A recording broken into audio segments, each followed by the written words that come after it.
Amongst the bustling cities filled with noise and crowds lies a sense of quiet in museums. The Art Gallery of Ontario provides a sense of peace. Let's take a tour and experience the AGO.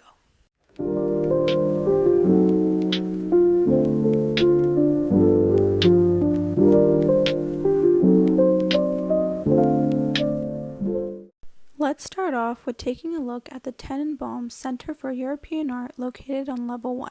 The piece shown here is by John William Waterhouse, created in 1915, picturing Lady of Shalott as she's locked away in a tower cast from society. The painting uses elements from the legend of King Arthur and Camelot. She is shown weaving a tapestry, but what she is weaving is the sights she sees from her tower, as being forbidden has not stopped her from viewing the outside world. She uses a mirror to be able to share a glimpse. She is saddened by watching a couple pass by her window and declares her pain. Next, let's take a look at the artist's painting room by Marianne Albister in the 1830s using oil on canvas. While in a room filled with works by many famed male artists lies herself, creating a self-portrait. Alabaster claims her place as an artist by creating the focal point of painting herself. Interesting Story is a piece by Laura Moons Lyle, and it depicts an older sister alongside her younger brother getting lost in a fantastical world of books. Moons connects herself within this piece as she often loved getting lost in a good book. After visiting the Tenenbaum Center, we headed to the Margaret Eaton Gallery. The first piece that we looked at was the Marchesa Casati by Augustus Edwin John from 1919, created using oil on canvas. Edwin captures the history of Marchesa Luisa Casati. She was a performance artist who was quintessential in Europe. She fought through social boundaries with her expression through makeup, theatrical costumes, and hair. The artist captures her confident stare and her ability to stand out through her red hair.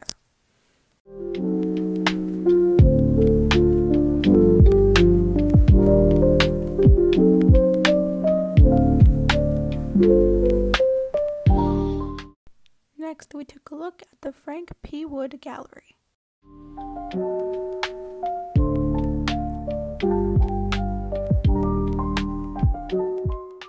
The painting here is by Francis Boucher called Wooden Shoes, created in 1758 using oil on canvas.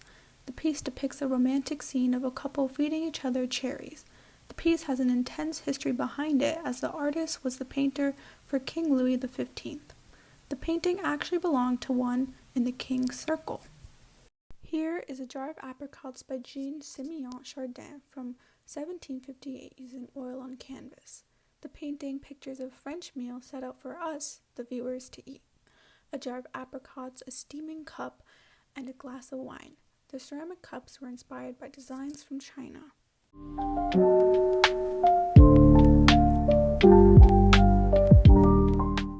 Vitoyon Été by Claude Monet creates a beautiful image of a commune in France, allowing viewers to be entranced by beautiful scenes.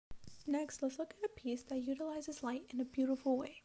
This piece is titled The Storm by Narcís Viel Díaz de la Piña. The artist creates a beautiful yet frightening scene through the blues, grays, and whites utilized in the sky.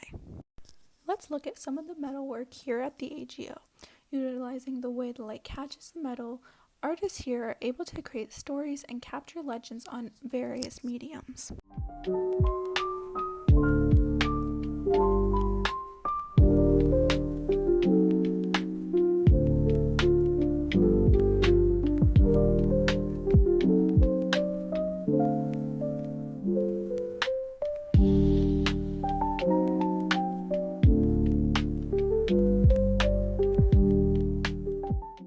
While visiting the museum, we stumbled across a lookout that showcases the city. After climbing various flights of stairs, you can witness the beautiful city from the quiet of the museum.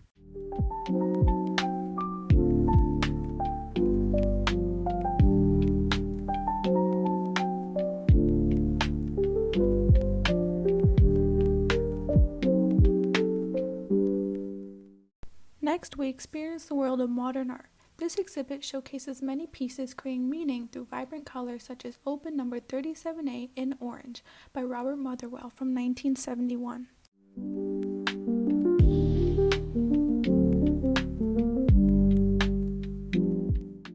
Black Bathroom No. 2 by Jim Dine is a piece that utilizes oil paints while also using a wash basin that creates uniqueness. The artist often explores his art by incorporating his nearby objects, such as a sink. One of my favorite parts of the museum was looking at the Pacita Abad exhibit.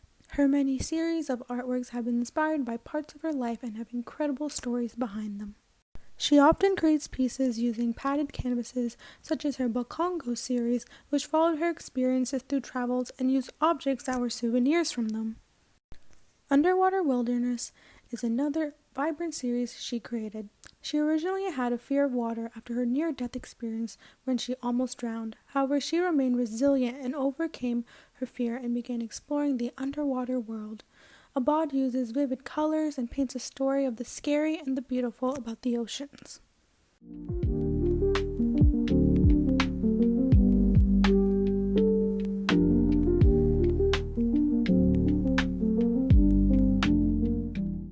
These pieces are by a group of 7 artists, Lawren S. Harris. The artwork shown here is called South Shore by Law Island and was created using oil on canvas.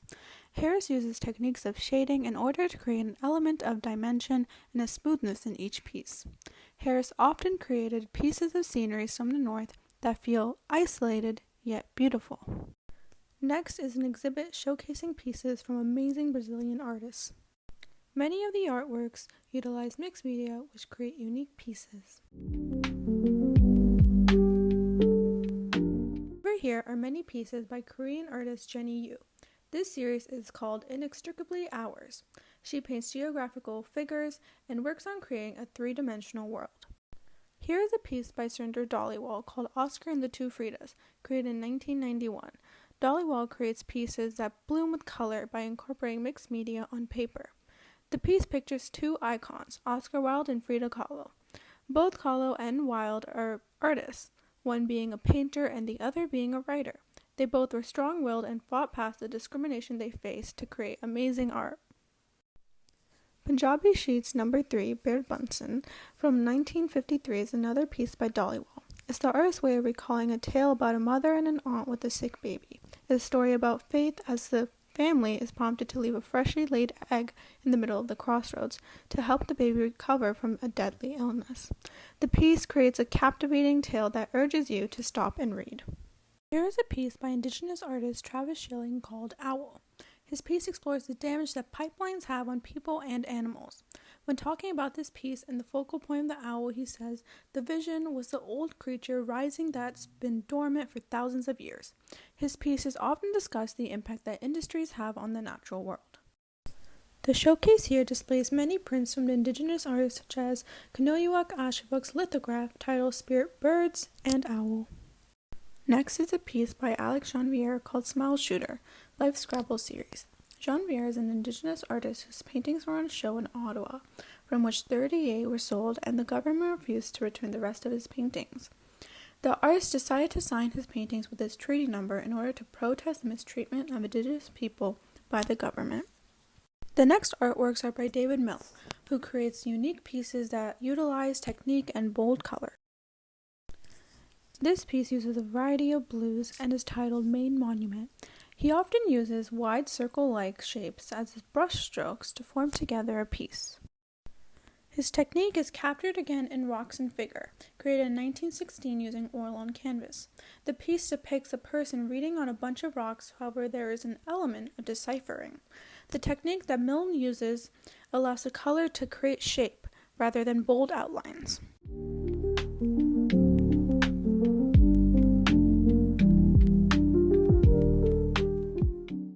This piece is titled Rowan Berries or Mountain Ash by J.E.H. MacDonald using oil on canvas. MacDonald is an artist who is part of the famed Group of 7. The painting captures rowan berries shown through red shades. Rowan berries come from a tree found in Newfoundland and Labrador and Nova Scotia. MacDonald, being from Nova Scotia, pays homage to his home through painting.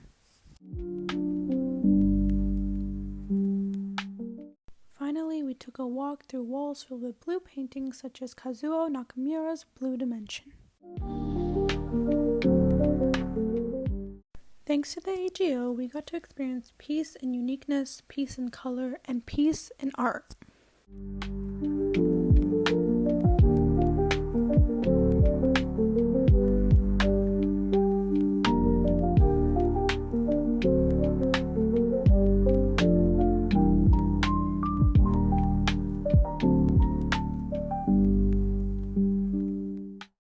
So long, the AGO.